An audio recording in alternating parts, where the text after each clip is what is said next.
Hello दोस्तों, target with Ashish Chauhan में आपका स्वागत है। आप लोग कैसे हैं? आशा है कि आप लोग ठीक होंगे। दोस्तों, कल हम लोग गंगा नदी को पढ़ रहे थे। गंगा नदी को दोस्तों आज मैप के आधार पर हम लोग देखेंगे तथा उसकी सहायक नदी कौन सबसे बड़ी सहायक नदी है, कौन सबसे छोटी सहायक नदी को देखेंगे। ठीक, तो हम लोग समय न बिताते हुए अपने टॉपिक की तरफ चलेंगे। जैसे कि दोस्तों हम लोग कल किसकी बात कर रहे थे? गंगा नदी की बात कर रहे थे। किसकी बात कर रहे थे हम लोग कल? गंगा नदी की बात कर रहे थे। गंगा नदी की बात कर रहे थे। ठीक, तो आज इसी के बारे में हम लोग देखेंगे मैप के आधार पे कि गंगा नदी का उद्गम कहाँ से होता है, गंगा नदी की सबसे बड़ी सहायक नदी कौन सी है, गंगा नदी को कहाँ क्या कहा जाता है, इसके बारे में आज हम लोग देखेंगे। तो सर्वप्रथम हम लोग गंगा नदी के बारे में देख रहे हैं कि गंगा नदी का नाम कहाँ से गंगा पड़ा। उसके पहले गंगा नदी का क्या नाम था? ठीक, और गंगा नदी का उद्गम कहाँ से है? तो अगर दोस्तों कहा जाता है कि गंगा नदी का उद्गम कहाँ से होता है, गंगोत्री ग्लेशियर से होता है। गंगोत्री ग्लेशियर दोस्तों कहाँ है? उत्तराखंड में। ठीक, इसके बाद हम लोग देखेंगे अगर हकीकत में देखा जाए तो गंगोत्री ग्लेशियर से गंगा नदी नहीं बल्कि भागीरथी नदी निकलती है। अगर देखा जाए दोस्तों तो गंगोत्री, ठीक, और संतो पंथ ग्लेशियर से अलकनंदा जब निकलती है तो इसकी संयुक्त धारा को हम क्या कहेंगे? गंगा नदी कहते हैं। ठीक, इससे पहले ये दो नदी होती है। गंगा नदी दो भागों में बटी रहती है, जो पहली क्या है? भागीरथी, दूसरी क्या है? अलकनंदा। जब अलकनंदा और भागीरथी की संयुक्त धारा आपस में मिलती है तो क्या होती है? गंगा नदी होती है। उससे पहले दोस्तों हम लोग देखेंगे कि अलकनंदा से अनेक प्रकार की 3-4 नदियाँ यहाँ पर मिल रही हैं, 4 नदियाँ, तो यह अलग अलग प्रयाग का निर्माण करती हैं। यह संतोपंत ग्लेशियर दोस्तों कहाँ है? उत्तराखंड में। गंगोत्री ग्लेशियर भी कहाँ है? उत्तराखंड में है। यमुनोत्री ग्लेशियर कहाँ है? उत्तराखंड में। ठीक, तो हम लोग देख रहे हैं क्या? संतोपंथ ग्लेशियर से दोस्तों अलकनंदा नदी निकलती है। फिर उसके बाद दोस्तों जैसे अलकनंदा आगे बढ़ती है तो यहाँ से एक नदी जाके अलकनंदा से मिलती है। कौन नदी है वह? धौली गंगा। जब धौली गंगा और अलकनंदा आपस में दोस्तों मिलती है तो वह विष्णु प्रयाग का निर्माण करती है। यह दोस्तों यहाँ पे जो है यह विष्णु प्रयाग का निर्माण करती है। फिर इसके बाद दोस्तों अलकनंदा आगे बढ़ती है। फिर एक नदी इससे आके मिलती है, कौन? नंदाकिनी। जब नंदाकिनी यहाँ पे मिलेगी दोस्तों तो एक फिर प्रयाग का निर्माण होता है, उसे क्या कहते हैं हम लोग? नंद प्रयाग कहा जाता है। फिर इसके बाद दोस्तों अलकनंदा आगे बढ़ती है। फिर इसके बाद जैसे ही आगे कुछ दूर जाती है तो एक नदी और आके इसमें मिल जाती है। वह दोस्तों कौन सी नदी है? पिंडारी। जब पिंडारी और अलकनंदा आपस में मिलती है तो कर्णप्रयाग का निर्माण करती है। ऐसे ही दोस्तों अलकनंदा फिर आगे बढ़ती है। फिर एक नदी यहाँ से केदारनाथ से निकलती है जिसका नाम मंदाकिनी है। और जहाँ मंदाकिनी और अलकनंदा आपस में मिलती हैं वहाँ फिर एक प्रयाग का निर्माण होता है जिसका नाम होता है रुद्रप्रयाग। फिर दोस्तों अलकनंदा आगे बढ़ती है। कुछ दूर जाने के बाद गंगोत्री ग्लेशियर से भागीरथी नदी जब निकल के आती है और भागीरथी नदी और अलकनंदा नदी जब आपस में मिलती हैं तो वहाँ के क्षेत्र को क्या कहा जाता है? देवप्रयाग। और देवप्रयाग से ही गंगा नदी का उत्पन्न होता है और यहीं से इसकी संयुक्त धारा को ही हम क्या कहते हैं? गंगा नदी। गंगा नदी दोस्तों हरिद्वार से पहले पहाड़ों में बहती है। उसके बाद जैसे ही हरिद्वार के बाद ये मैदानी क्षेत्रों में चली जाती है। इसके बाद कुछ दूर आएगी गंगा नदी तो इसकी एक सहायक नदी होती है, कौन सी? रामगंगा। रामगंगा यहाँ पे आके मिलता है। जैसे ही गंगा नदी आगे जाती है तो इसकी एक सहायक नदी है जो क्या है? रामगंगा। यह आके गंगा में मिल जाती है। फिर क्या बोलते हैं? गंगा नदी आगे बढ़ती है। फिर इस यहाँ से क्या है? यमुनोत्री ग्लेशियर से एक नदी निकलती है दोस्तों जिसका नाम यमुना है। यमुना नदी और गंगा नदी जहाँ मिलता है उस क्षेत्र को हम क्या कहेंगे? प्रयाग। यह प्रयागराज है दोस्तों। यहाँ पे यमुनोत्री ग्लेशियर से निकली हुई यमुना नदी और गंगोत्री और यहाँ संत पंथ ग्लेशियर से निकली अलकनंदा नदी की संयुक्त धारा है, जिसे हम गंगा कहते हैं। वह प्रयागराज में जब यमुना से मिलती है तो यहाँ एक फिर प्रयाग का निर्माण होता है, जिसे कहा जाता है प्रयागराज। फिर यह नदी की संयुक्त धारा आगे बढ़ती है। इसके बाद दोस्तों, जैसे यह नदी कुछ दूर आगे जाती है गाजीपुर में, फिर यहाँ एक नदी आके मिल जाती है, जिसका नाम है क्या, गोमती नदी। गोमती नदी दोस्तों गाजीपुर में मिलती है। गाजीपुर के किस क्षेत्र में, तो हम कह सकते हैं मार्कंडेय जी जो है वहाँ पे गोमती नदी मिलती है। फिर उसके बाद छपरा जाती है, छपरा में ये घाघरा नदी इसकी सहायक नदी होती है। फिर ऐसे ही दोस्तों कुछ दूर और जाएगी, पटना में सोन नदी आके गंगा नदी से मिलती है। फिर उसके बाद कुछ दूर आगे जाने के बाद गंडक नदी सोनपुर में मिलती है। फिर उसके बाद दोस्तों कुर्सेला में कोसी नदी मिलती है। फिर महानंदा जो दार्जिलिंग से निकल के गंगा नदी में मिलती। इसके बाद दोस्तों गंगा नदी की दो भागों में बढ़ जाती है, तो उसकी एक धारा को पद्मा तथा दूसरी धारा को हुगली नदी कहा जाता है। सोन नदी दोस्तों अमरकंटक से निकलती है। गोमती नदी फुल्लर झील पीलीभीत से निकलती है। तो यहाँ तक तो हम लोग देखें गंगा नदी के बारे में। अगर कहा जाता है गंगा नदी की सहायक नदी है, सहायक नदी, गंगा की सहायक नदी, गंगा की सहायक नदी। तो हम लोग देखेंगे कौन कौन सी इसकी सहायक नदी है। तो कहेंगे रामगंगा, कौन कौन सी है दोस्तों, रामगंगा, यमुना, क्रम वाइज लिखते चलेंगे हम लोग। फिर गोमती, गोमती के बाद दोस्तों घाघरा, फिर क्या है सोन, फिर इसके बाद गंडक, गंडक नदी, फिर कोसी,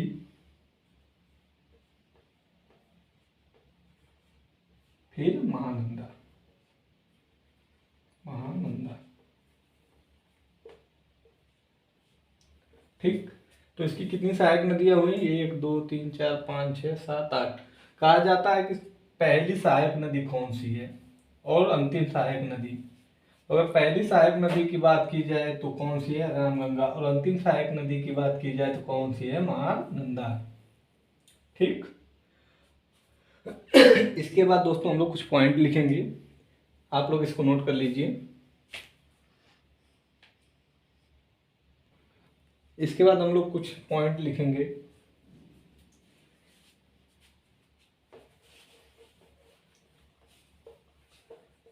लिखते हैं दोस्तों हम लोग,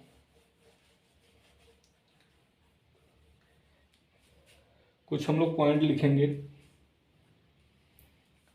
गंगा नदी के नोट करके लिखिएगा आप लोग। गंगा के समांतर, समानांतर,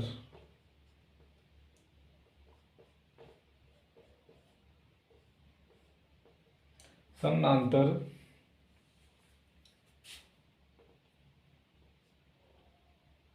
समानांतर गंगा के समानांतर बहने वाली नदी, बहने वाली नदी। तो कौन सी है दोस्तों, यमुना। कौन सी है, यमुना। अगर कहा जाए कि सबसे बड़ी सहायक नदी, फिर सबसे बड़ी सहायक नदी, नदी, सबसे बड़ी सहायक नदी कौन सी है, तो यह भी क्या है, यमुना। ठीक, कौन सी है दोस्तों, यमुना।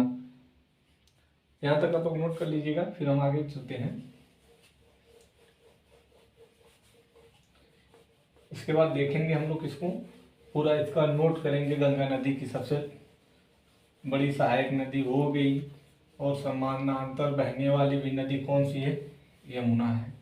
फिर इसके बाद हम लोग चलेंगे सबसे बड़ी सहायक नदी।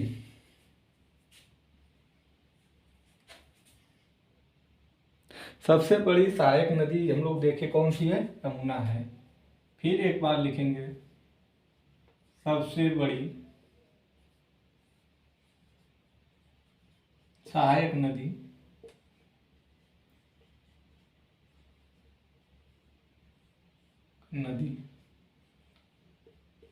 अगर सबसे बड़ी सहायक नदी पूछे तो कहेंगे कि हम लोग यमुना है, लेकिन पानी के आधार पे।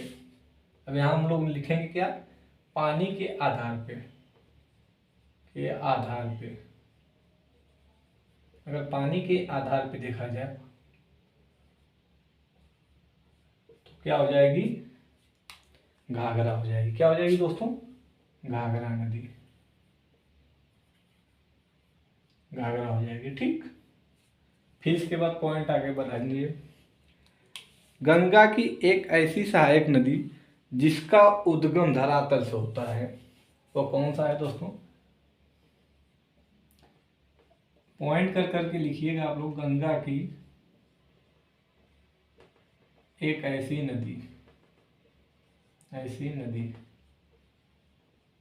जिसका उद्गम धरातल से होता है।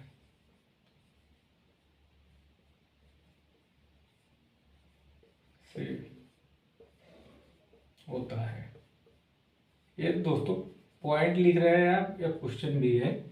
हम लोग क्या कहेंगे? जिसका उद्गम धरातल से होता है वो कौन सी है? गोमती नदी। ठीक, फिर इसके बाद हम लोग लिखेंगे आगे, गंगा नदी हरिद्वार में, पॉइंट लिखते रहिए। गंगा नदी हरिद्वार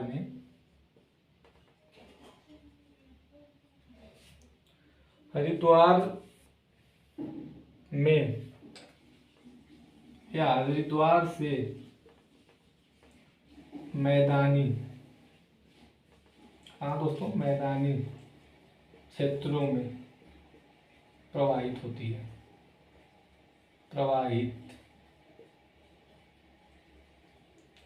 बहती है, प्रवाहित होती है। ठीक, यहाँ तक लिखिएगा आप लोग। अगर देखा जाए इसके बाद कि भारत की दो नदियां जिसका उद्गम स्थल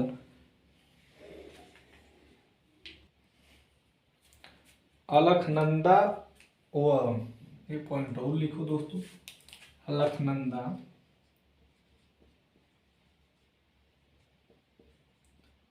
हुआ उसकी सहायक नदी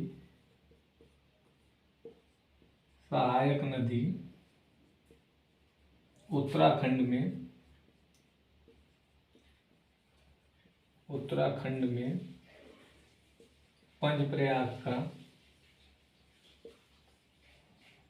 प्रयाग का निर्माण करती है।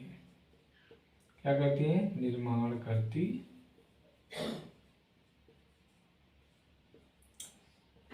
है। पंचप्रयाग हम लोग अभी पढ़े हैं। ठीक, उसके बाद दोस्तों हम लोग देखेंगे आगे, एक पॉइंट और लिखेंगे हम लोग क्या कि अलकनंदा भागीरथी और अलकनंदा रथी और अलकनंदा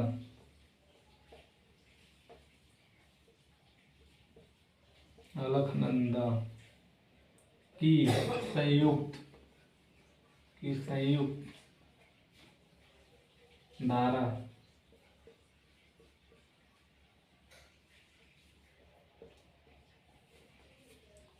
अलकनंदा एवं भागीरथी एवं अलकनंदा की संयुक्त धारा को क्या कहते हैं? गंगा। क्या कहेंगे? गंगा कहते हैं। ठीक। यह कहाँ दोस्तों होता है? इसकी संयुक्त धारा कहाँ होती है? यहाँ हम लोग देखेंगे कहाँ? देवप्रयाग में। ठीक, प्रयाग में। ठीक है ना। फिर इसके बाद हम लोग और देखेंगे, इतना आप लोग नोट करिए, फिर इसके बाद आगे चलते हैं।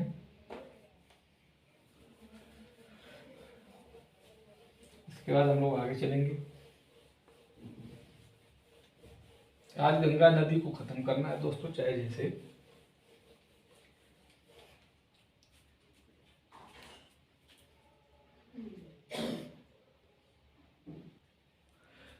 दोस्तों आगे हम लोग देखेंगे गंगा नदी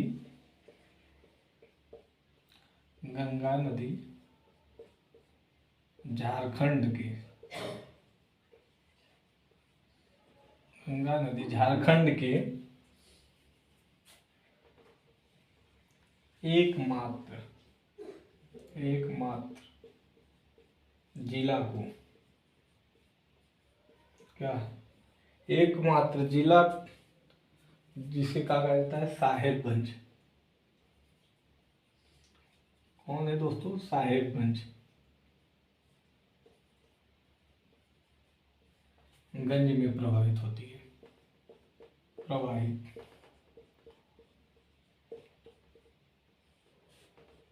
होती है। ठीक। इसके बाद हम लोग आगे देखेंगे दोस्तों। फिर दोस्तों आगे हम लोग देखेंगे इसकी गंगा नदी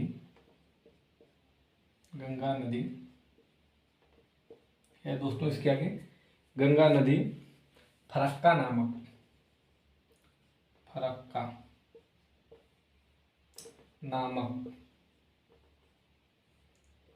स्थान पर, फरक्का नामक स्थान या जगह पर दो भागों में दोस्तों, दो भागों में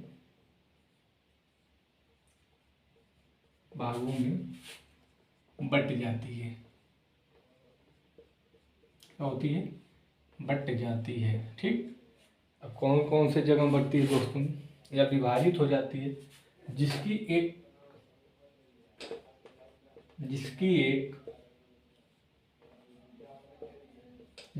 एक शाखा को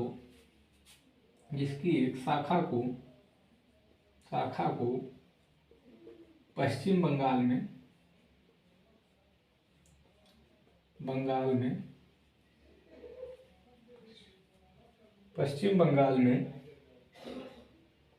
ठीक, पश्चिम बंगाल में दोस्तों क्या कहा जाता है? हुगली। क्या दोस्तों? पश्चिम बंगाल में हुगली के नाम से तथा पश्चिम बंगाल में हुगली के नाम से तथा बांग्लादेश में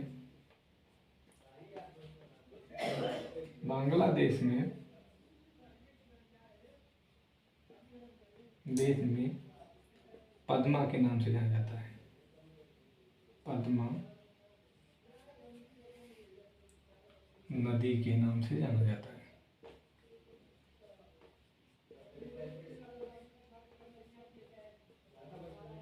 जाना जाता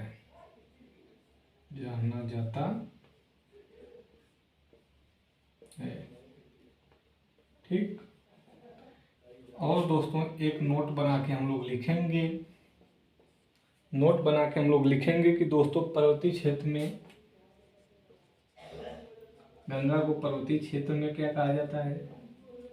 पर्वतीय क्षेत्र में क्या कहा जाता है? मैदानी क्षेत्र में क्या कहा जाता है?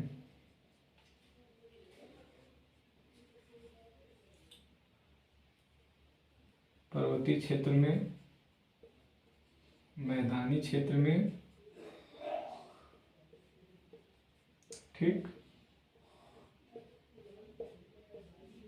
इसके बाद दोस्तों हम लोग देखेंगे बंगाल में, ठीक। और एक दोस्तों और बच रहा है क्या, बांग्लादेश में,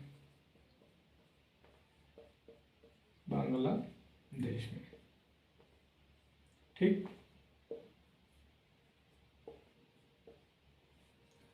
तो अगर देखा जाए पर्वतीय क्षेत्र में क्या कहा जाता है, तो भागीरथी, मैदानी क्षेत्र में गंगा। बांग्लादेश में अगर देखा जाए तो हम लोग देखें कहाँ है, बंगाल में तो हुगली,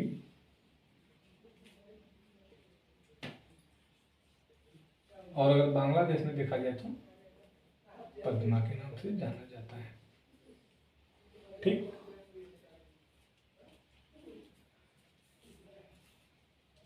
इसके बाद दोस्तों हम लोग एक पॉइंट और बच रहा है, उसको नोट कर लेते हैं। इसके बाद एक पॉइंट और बच रहा है, गंगा नदी सर्वाधिक लंबाई उत्तर प्रदेश में, नोट करेंगे हम लोग, एक पॉइंट और बचा है।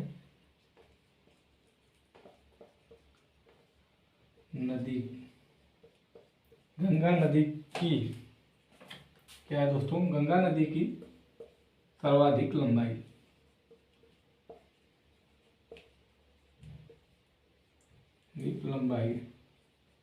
कहाँ है दोस्तों, उत्तर प्रदेश में।